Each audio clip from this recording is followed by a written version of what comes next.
Monsieur Larcher, question toute simple, hein. Pour un groupe comme le vôtre, qui fabrique du rhum, toutes sortes de produits autour du rhum, vous avez fait appel à qui, comment, pourquoi? Si on prend la démarche du rhum Martinique, le rhum Martinique, c'est un produit glocol.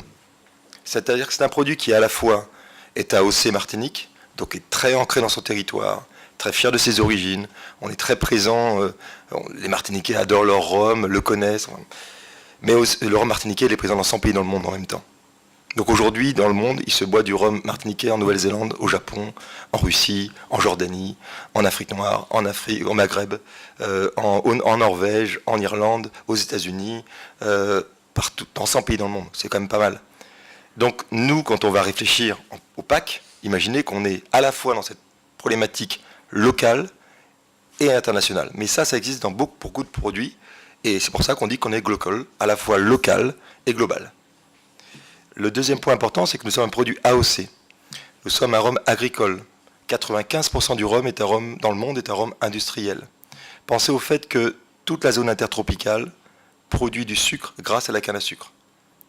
Toute la zone intertropicale, ça comprend tout le sud des États-Unis, l'Amérique centrale, le Brésil, toute l'Afrique, en grande partie l'Afrique, l'Inde, premier producteur de rhum du monde, la Chine, le nord de l'Australie. Toutes ces personnes-là produisent du sucre, donc du rhum industriel potentiellement, donc sont potentiellement des concurrents de la petite île qu'est la Martinique. Nous, on fait du rhum agricole.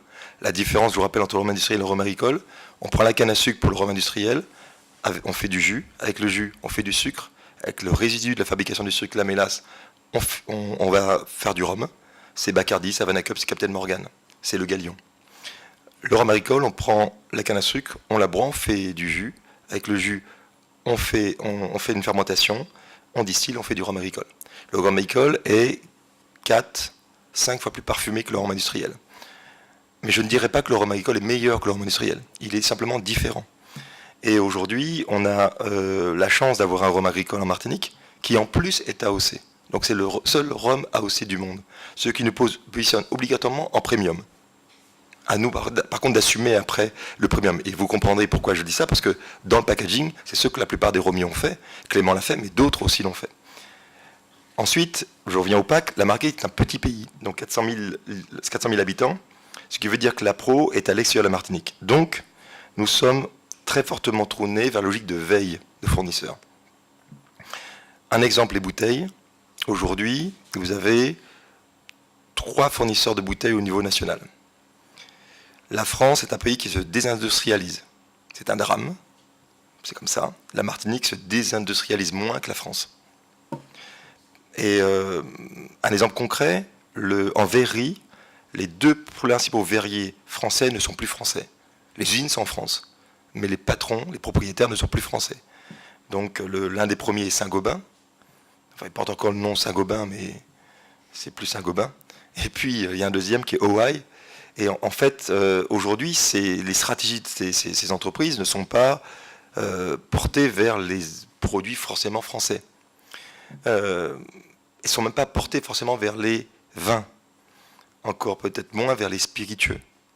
Donc, le fabricant de spiritueux français, qui est plutôt sur du haut de gamme, il va parfois chercher un fournisseur plus petit. Et on a la chance en France d'avoir une verrerie haut de gamme, qui pour l'instant résiste, qui est dans la vallée nord de la France, la vallée de la Brelle. C'est une vallée qui historiquement fait de la verrerie depuis Louis XIV, et qui s'appelle Saveurglass, et qui est une boîte qui va vendre du verre en Nouvelle-Zélande, aux États-Unis, au Japon, du verre haut de gamme. Saveurglass, c'est Naisson, c'est JM, c'est le rhum vieux Clément, c'est le rhum vieux HSE, c'est toutes les carafes de la Martinique. C'est donc pas mal de produits que je dirais le rhum Martinique utilise. Aujourd'hui, le rhum Martinique est sans doute dans les spiritueux, le plus gros consommateur de bouteilles de Saveurglass. On est même devant le cognac. Donc ça veut dire que nous, on s'est vraiment premiumisé au niveau bouteille. Quand Naisson achète toutes ses bouteilles chez Saveurglass, Naisson paye sa bouteille 3 à 4 fois plus cher que si elle achetait un verrier classique. Donc pour vous dire qu'on a vraiment pris le pari et le parti d'avoir des produits haut de gamme. On fait ce travail dans le verre, on doit le faire aussi dans le décor. Aujourd'hui, la France est un pays qui maîtrise le décor. Saveurglass a une usine à côté, c'est-à-dire que vous avez le verrier, et à côté, vous avez la décoration du verre. Au début, c'était un atelier. Aujourd'hui, la partie décoration fait 2 fois la partie verrerie en termes de surface. Parce que la décoration a pris énormément d'importance auprès des consommateurs. Maintenant, les Français ne sont pas les meilleurs décorateurs du monde. Aujourd'hui, le meilleur décorateur du monde en Europe, il est, pour moi en tout cas, pour les bouteilles de spirit, polonais. Parce que les Polonais font beaucoup de vodka décorés. Et donc aujourd'hui, nous Clément, aujourd'hui, fait des bouteilles décorées en Pologne. Celle-ci, par exemple, est une bouteille qui est fabriquée en Slovénie et décorée en Pologne. Et qui se vend en Martinique. C'est-à-dire qu'on se retrouve effectivement à avoir vraiment une logique d'appro mondiale, parce que le designer de cette bouteille est pour moi l'un des meilleurs designers français. Il était directeur commercial de Savoir-Glace qu'il a quitté, il a créé sa boîte. Il nous a recommandé un verrier slovène, pourquoi pas. Et ensuite, je suis allé visiter le décorateur polonais. Effectivement, les technologies maîtrisées en Pologne étaient supérieures aux technologies maîtrisées en France par Savoir-Glace. Donc j'ai fabriqué en Pologne. Je suis revenu voir Savoir-Glace après pour leur dire il faut que vous bougiez. Ils se sont bougés. D'autres aussi ont fait bouger Savoir-Glace. Et donc Savoir-Glace après a investi, donc on est revenu après avec Savoir-Glace. Mais cette bouteille-là de Cannes Bleu 2011 a été faite effectivement en Slovénie, décorée en Pologne. Et ça marche auprès du public? Ah, ça cartonne. Parce qu'en fait, cette bouteille, elle intègre alors, beaucoup d'éléments qui, comme ça, bon, d'abord, c'est le corps d'une femme. C'est le corps d'une femme. C'est une bouteille qui a une préhension, qui a une préhension donc facilitée par cette partie-là. Si on veut. Mais là, on a une préhension qui est facilitée ici. Alors, c'est la demande de Clément que cette bouteille a le corps d'une femme? Non, c'est qu'en fait, le designer va nous proposer plusieurs modèles, et nous, on va choisir un modèle. Mais on est trop petit en volume pour... Enfin, il nous arrive d'avoir des bouteilles dessinées pour nous spécifiquement, mais c'est vrai que celle-là, en tout cas, peut se retrouver sur d'autres alcools. Par contre, on va demander une exclusivité sur le rhum. Et donc, on a une préhension plus facile ici, le col haut. Et c'est une bouteille qui a une petite épaule, ce qui est relativement élégant, et comme on a cette épaule sur notre vieux, on s'est dit que c'était une... Cette bouteille s'appelle la Wave, c'est comme ça que son créateur l'a appelée. Et c'est très compliqué pour nous, quand on voit une bouteille sur une feuille à dessin, de pouvoir l'imaginer en bouteille verte. Pourtant, on est habitué. Mais cette bouteille nous est d'abord présentée sur une feuille à dessin, et ensuite, il faut être capable, avec 5, 6, 7 modèles présentés sur feuille à dessin, de dire, celle-là me semble intéressante, pour qu'on passe sur un format plexi, qui va coûter quand même 700, 400 à 600, 700 euros, et pour qu'ensuite, on puisse l'imaginer rempli d'un liquide et décoré. Donc c'est vrai que c'est tout un travail. Cette démarche-là, c'est la démarche idéale, et je reconnais que on aurait sans doute à y gagner à pouvoir le faire, sauf que il y a des étapes qui sont plus importantes pour nous que d'autres, je peux dire en termes d'importance et de temps. Un exemple concret, malgré le digital, malgré Internet, la veille c'est compliqué. Donc aujourd'hui, je donne un exemple. Dans le packaging, il y a un salon qui s'appelle le salon du pack de Paris, qui aujourd'hui perd énormément de valeur. C'est un salon que j'ai connu moi étudiant il y a quelques années, il y a quelques dizaines d'années, qui était vraiment le salon où il fallait aller. Aujourd'hui, on n'y va plus. Enfin, on y va, mais peu de temps. Et heureusement pour nous, dans les spirites, il y a un salon qui s'est mis en place, qui n'est pas un concurrent, mais qui est spécialisé, qui est le salon Luxpack de Monaco. Donc on y va, nous, maintenant, chaque année, donc c'est bien, c'est chaque année. Et c'est un salon qui, finalement, réunit à la fois la partie parfum et la partie spirit.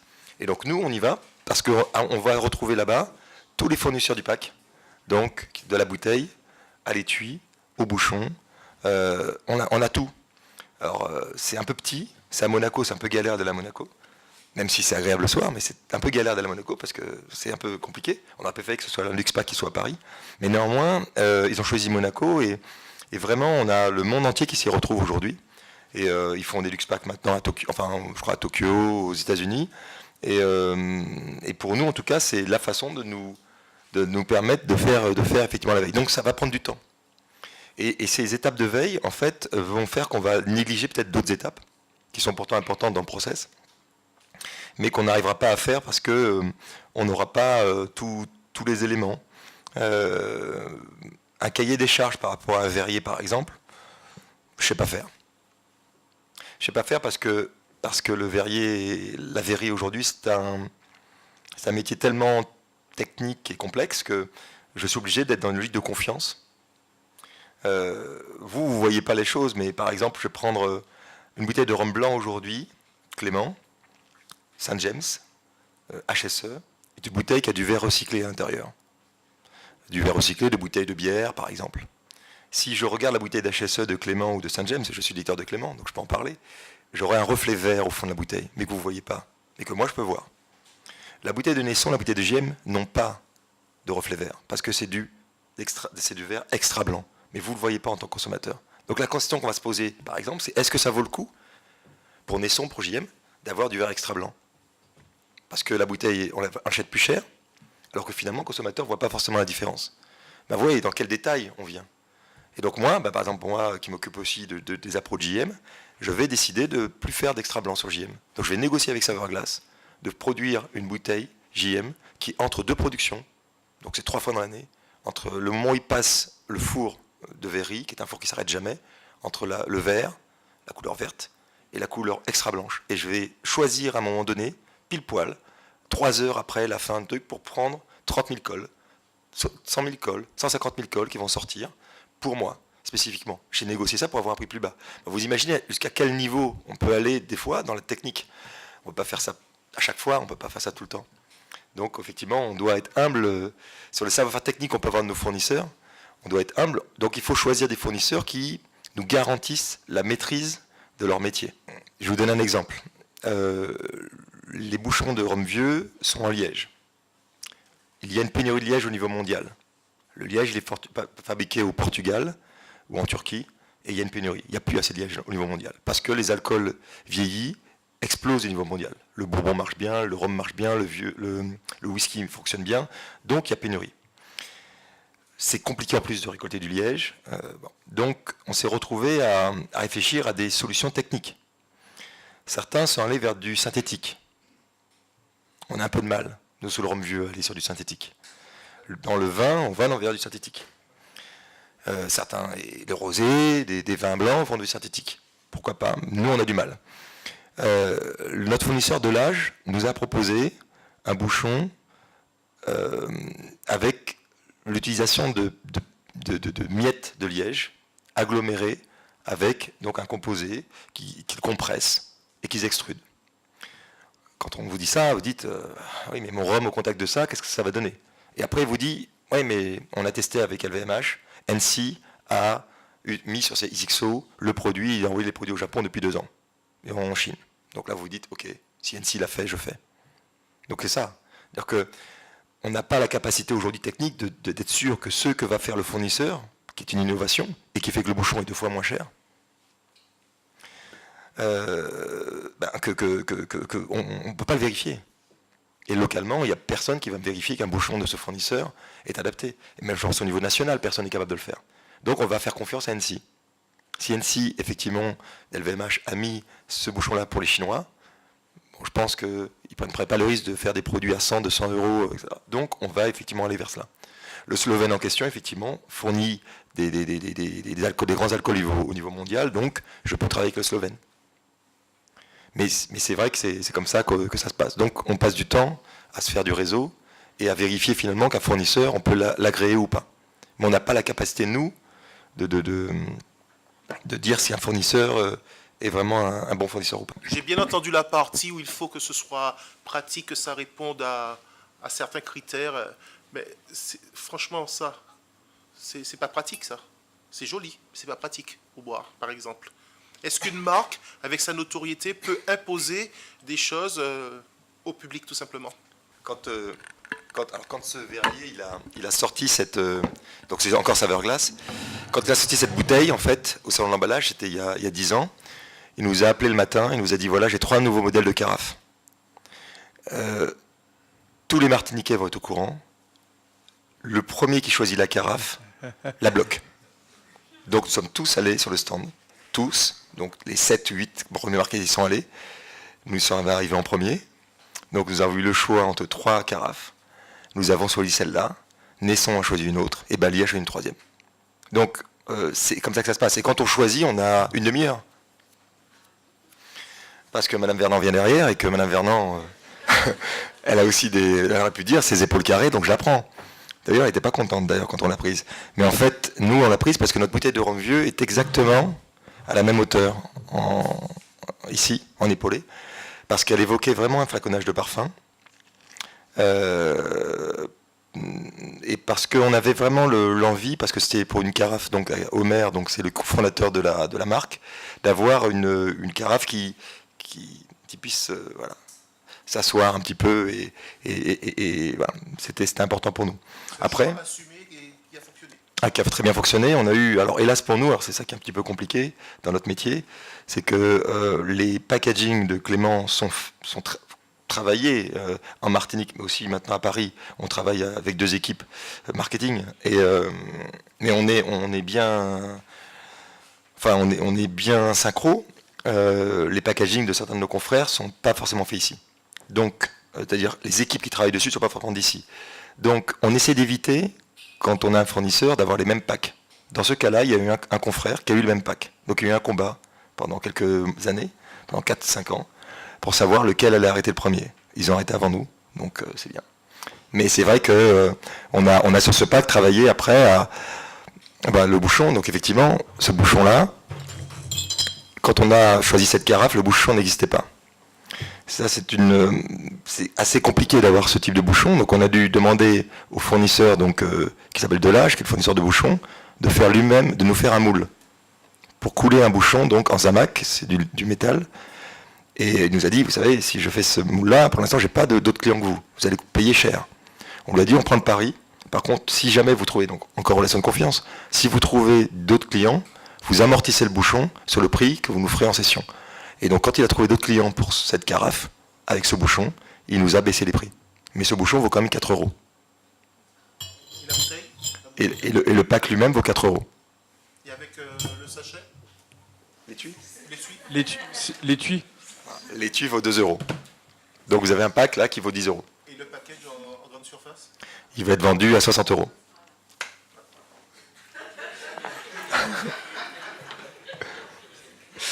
Mais c'est vrai que si vous voulez, après on peut avoir un bouchon ici qui coûtera 1 € au lieu de 4.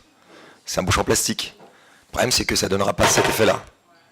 Donc c'est l'effet des portes allemandes. Vous connaissez quand on ferme une voiture avec une porte allemande, ça fait un bruit qui n'est pas la même que les portes d'autres voitures, d'autres marques. Bon c'est ça.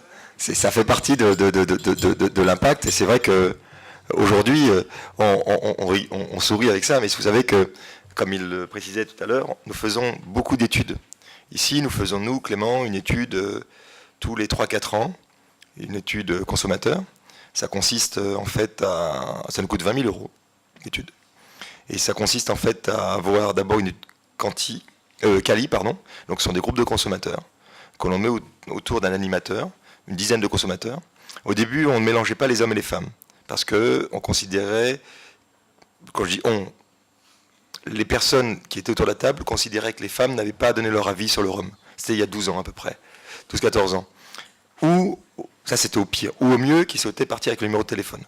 Donc depuis, on a revu un petit peu les choses, et aujourd'hui on se constate qu'on fait des groupes avec parité totale, hommes et femmes, et les personnes qui parlent le plus sont les femmes.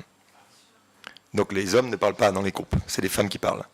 Et aujourd'hui, donc on fait des groupes en jouant sur les CSP, en jouant aussi sur le côté commune, c'est important. Commune, c'est très important. Je vais vous citer un exemple, je ne citerai pas la marque, mais c'est un exemple d'une histoire que peut-être que M. Fulton connaît. Une marque de couches s'inquiétait de savoir pourquoi ses ventes en commune étaient plus faibles que ses ventes à Fort-de-France. Et cette marque de couches donc, a demandé à une personne de faire des études sur le sujet. Il s'agit d'Eddie Marajo d'ailleurs, qui a fait ça il y a quelques années. Et donc il a fait des groupes de consommateurs pour comprendre pourquoi est-ce que cette marque de couches n'arrivait pas à vendre plus de couches, autant de couches en commune qu'à Fort-de-France. Il a fait un premier groupe de consommateurs, rien n'est sorti, un deuxième, rien n'est sorti, il est revenu vers eux, vers le fournisseur, en disant j'ai rien trouvé. Il dit cherchez. Il a recommencé, et lors d'une réunion donc, avec des personnes qui venaient de communes, une personne s'est levée en disant c'est la marque du diable.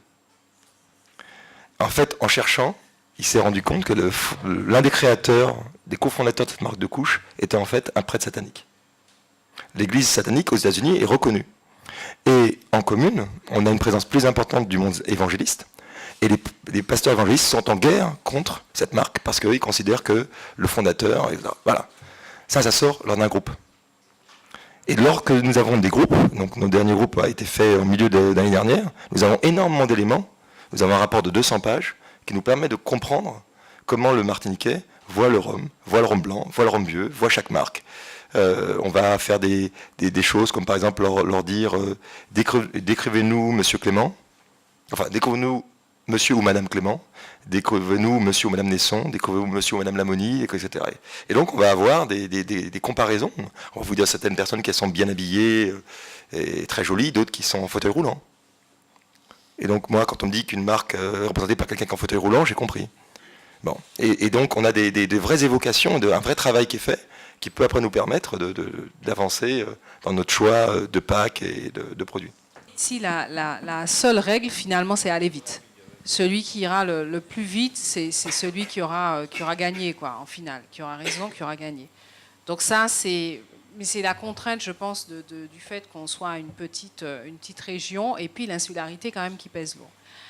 Après, la difficulté, c'est qu'effectivement, il n'y a pas forcément de prestataire. On ne peut pas rencontrer quelqu'un ici à qui on va dire étudie-moi mes emballages, refais-moi mes trucs. Bon, ça, c'est difficile.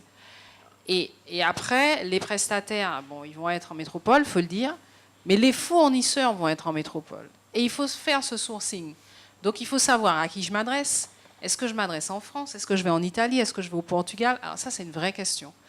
Donc, dans la recherche d'emballage, heureusement qu'il y a Internet maintenant. Ça donne une porte ouverte sur le monde. Mais je dirais 8 fois sur 10, sur une île, on va s'adresser à Internet, quoi. Si on est débrouillard, Internet va nous amener des solutions. Enfin, moi, je le vois à mon niveau. Je fais un peu de développement de packaging. Ma solution, je ne l'ai jamais rencontrée chez un prestataire, quoi. J'ai sourcé moi-même, j'ai cherché. Après, il faut avoir les capacités également de prendre un billet d'avion, de se rendre sur place, d'aller voir la personne, d'aller... Bon. Et je suis une toute petite entreprise. Alors, c'est vrai qu'un groupe comme le rhum, mais c'est normal qu'ils se donnent les moyens, parce que bon, le rhum, ils en vendent des millions de bouteilles. Mais c'est une vraie difficulté pour les TPE, ici, de pouvoir faire des bons emballages. Vraie difficulté, parce qu'on n'a pas forcément l'accompagnement. Par contre, ce qui est intéressant dans votre schéma, c'est qu'il faudrait quand même qu'on se pose, qu'on prenne le temps de dérouler. C'est vrai. Ça, c'est parce que des fois, on fait des choses qui sont en inadéquation avec, et on s'en rend compte a posteriori. Donc, ça, je pense que c'est intéressant. Maintenant, la vraie difficulté, encore une fois, c'est les prestataires, c'est les fournisseurs vers qui on va aller. Et comme on est à une échelle très petite, j'aurai besoin de 100 emballages et je vais rencontrer des fournisseurs qui vont me dire à moins de 10 000, je ne bouge pas. Voilà. Des quantités. Et je ne vais pas me stocker pour 10 ans pour autant. Effectivement, on est complètement en raccord. Et c'est vrai qu'après, dans le travail qu'on peut faire, parce qu'on a une partie design. Bon, on peut se poser la question, on se l'est posé avec l'IRAV notamment. Enfin, aujourd'hui, comment arriver à développer un design local? Il faut qu'on y arrive un jour. Non, c'est une sacrée gageure parce qu'en fait, aujourd'hui, après ça dépend des métiers, mais même des petites entreprises sont confrontées finalement d'abord à des concurrents qui viennent de l'extérieur et qui, eux, donc bénéficient de leurs moyens, mais en plus, en fait, c'est ça qui est le plus dur, c'est qu'on a des consommateurs qui, eux, veulent une super qualité. En fait, quand moi j'ai un Américain qui vient ici, c'est un morceau d'Europe, hein. La Martinique, c'est un morceau d'Europe. Planté dans la Caraïbe. Pour lui, c'est ça. Quand il va à la Galeria, c'est ce qu'il ressent. Moi, quand j'ai des portoricains qui viennent, c'est ce qu'ils ressentent. Et parce qu'on leur dit, mais ici, aujourd'hui, le cornflakes qui est vendu ici, en Martinique, n'est pas celui qui est vendu au Venezuela. N'est pas celui qui est vendu au Mexique. Les attentes consommateurs, en termes de qualité de carton, ne sont pas les mêmes. Il veut un carton plus blanc. On a des niveaux d'exigence du consommateur. Enfin, la bouteille qui est ici de Chamflore, allez à Sainte-Lucie voir la bouteille d'eau de Sainte-Lucie. Allez au Venezuela voir les bouteilles d'eau. Dites-moi si c'est ça. Ils ne sont pas à ce niveau-là. Au Mexique, ils ne sont pas à ce niveau-là. Imaginez ce que doit faire Chamflore pour arriver à satisfaire le consommateur martiniquais, pour garder son consommateur. Et il est obligé d'être au niveau d'Évian. pas au niveau du concurrent mexicain ou brésilien. Et c'est vrai qu'après, quand on est TPE, ou petite entreprise, et qu'on va effectivement dans ces niveaux d'exigence, on a une vraie difficulté de faire en sorte que le design, parce qu'il faudrait effectivement que le design soit de plus en plus local, il soit du même niveau. C'est-à-dire qu'aujourd'hui, notre ambition, quand on veut faire du design en local, c'est qu'il soit du niveau mondial. Il ne peut pas être autrement, parce que notre consommateur, il est mondial. Le Martiniquais, il consomme mondial. Il consomme iPhone, il consomme McDonald's, il consomme Windows. Il est mondial. Donc si notre design n'est pas de niveau mondial, ça ne passe pas. Donc moi, je vous dis, vraiment, c'est un vrai questionnement, et parfois même un vrai déchirement. Aujourd'hui, on a des boîtes de design qui viennent ici prendre les marchés des producteurs locaux. Pourquoi ? Parce qu'en fait, on a, nous, des designers locaux. Mais ce qui se passe, c'est que ces boîtes de design font un travail de veille mondiale et viennent nous apporter, en local, sur nos produits, l'application de cette veille mondiale. Moi, je suis abonné, je le disais tout à l'heure, M. Violeton, à une revue, à l'Exposé. Nous payons, chez Clément, une présentation une fois par an des tendances mondiales dans le domaine du luxe. Ça dure 4 heures. C'est fait par une agence qui fait les tendances mondiales dans le domaine des voitures, de l'automobile, dans le domaine de la haute couture, dans le domaine des parfums. Et après, on fait ce travail-là avec notre designer qui vient d'Angoulême, Angoulême le Cognac, Champagne. Notre designer, après, il va fusionner tout ça avec nous et nous faire des propositions, mais en intégrant des critères de qualité, de PAC qui sont mondiaux. Mais pourquoi ? Parce que le consommateur américain, il est mondial. Il veut consommer, il consomme aujourd'hui des concepts mondiaux. Donc nous, les producteurs locaux, on est déchirés parce que localement, nous, on va acheter des machines, on y arrive. On arrive à trouver des machines au niveau mondial. Matières premières, on arrive à trouver des matières premières au niveau mondial. Design, on n'est pas au niveau mondial. Hein. Ah, je suis désolé de nous le dire, on n'est pas au niveau mondial. On est capable aujourd'hui d'avoir, chez Coca-Cola aujourd'hui SMBG, l'une des lignes les plus importantes en capacité au niveau mondial. Là, on a plusieurs producteurs locaux. On a dans nos usines des machines de niveau mondial que vous trouvez dans le monde entier. Par contre, en design, aujourd'hui, il faut le dire franchement, on n'est pas de niveau mondial. Moi, j'adorerais qu'on soit de niveau mondial. Donc, à nous de le devenir. Mais pour le devenir, regardons nos consommateurs, regardons le niveau de leurs exigences, et après, posons-nous la question de savoir est-ce que nos designers sont du même niveau que les designers monégasques, new-yorkais, tokyoïtes, de Lagos au Nigeria. Est-ce que c'est ça qu'on a comme designer en niveau ? Parce que les consommateurs, nos consommateurs, ils nous demandent d'avoir des produits de ce niveau-là. C'est un vrai défi.